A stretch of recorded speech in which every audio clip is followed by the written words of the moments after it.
Hello, my name is Nicole Roach, and I am studying environmental communications at the University of Minnesota Twin Cities.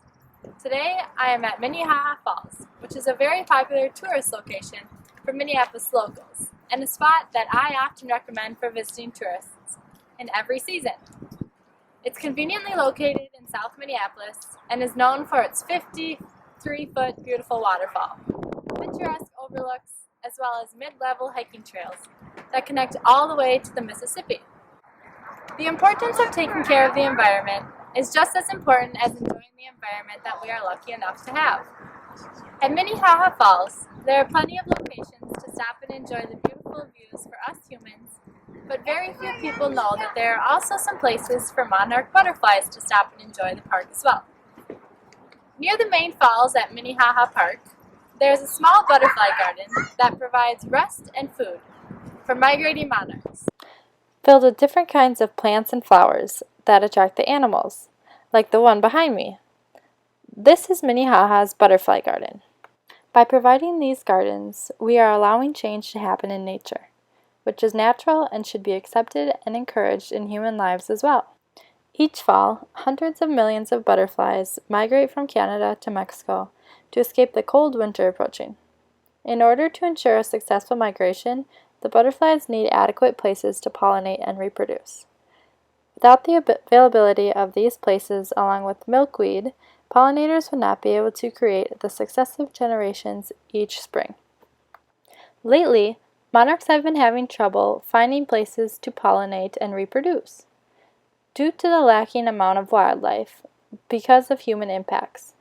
More and more milkweeds, which is the majority of butterflies' diet, are being eliminated because of pesticides in nature, pastures, and roadsides. Additionally, the building of houses, buildings, and roads are removing milkweed as well. These changes are directly impacting populations of pollinating insects and will eventually impact the rest of the environment. Pollinator gardens, like the one behind me, are a very good way to introduce society to insect diversity and to spark a conversation about the local environment. The local pollinators attract many viewers and are easy to identify and take pictures of. The developing of butterfly gardens have become more and more popular the last 15 years, perhaps because of the increased awareness to the benefits of them.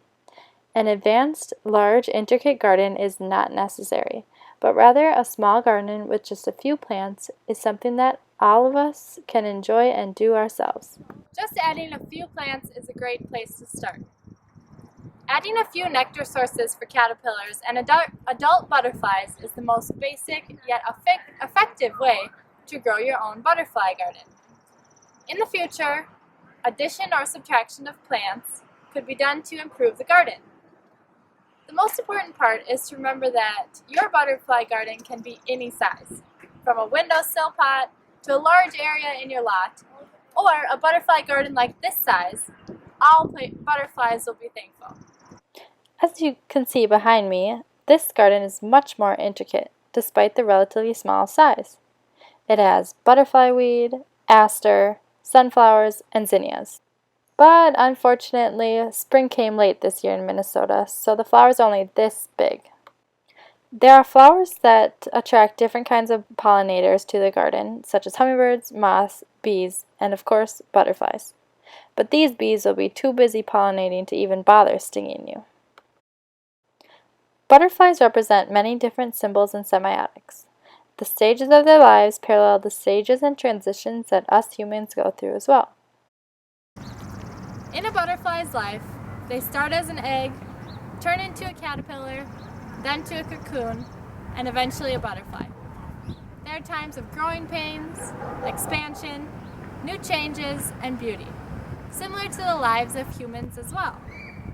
Finally, the fact that butterflies are able to change throughout their lives shows humans that we can change in things in our lives as well. We can also change things about ourselves. By providing butterfly gardens, we symbolize our support for change into a human's life, while also supporting nature. Human activity has altered the way that the environment has been able to create homes for animals. Because of our rapid growth, expansion, and building, tearing down butterflies' homes. New homes, new buildings, new roads, and less open land has directly affected many species and their ability to survive. The three lowest overwintering populations of monarchs on record have been recorded in the last 10 years.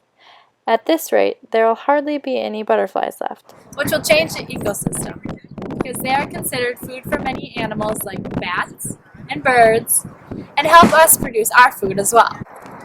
Some plants are pollinated by the wind, but most are pollinated by insects. Without the abundant population of butterflies and pollinated insects, our food choices would be slim. At least 30% of the world's food crops and 90% of the world's plants require insect involvement, such as pollination. And if these insects become extinct, so will many of the plants that we use as food every day. Just by adding one pollinating plant to your garden and being aware of the changing ecosystem could perhaps create a butterfly effect of bettering our environment. Thanks for watching. Again, my name is Nicole Roach, and I've been studying environmental communications at the University of Minnesota, focusing on the butterfly garden here at Minnehaha Park.